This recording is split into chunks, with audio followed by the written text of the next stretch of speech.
Eyo, mga upal. To, testing ko lang voice over. Tang ina. Binidyo ko dyan yung pagtatali ko ng host.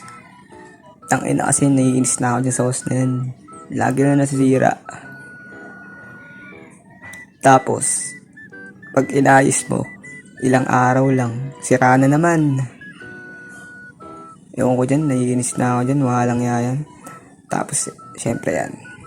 Bagay, nagbo-voice over na rin naman tayo. Nagkukwento na rin ako. Meron kasi akong iniisip. Tungkol sa insekto. Tayo na kasi yung mga insekto, di ba? May mga buhay din yun.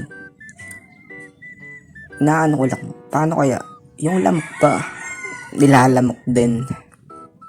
Di ba? Ang ina, napapaisip ako niyan, para lang akong tanga.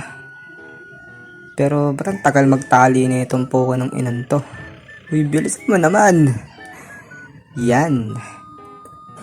Siyempre, kung ano yung nakikita nyo dyan, ayan yung paraan ko. Yan, diba?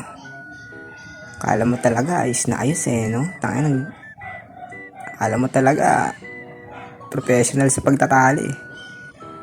At magugulat, may magugulat yan.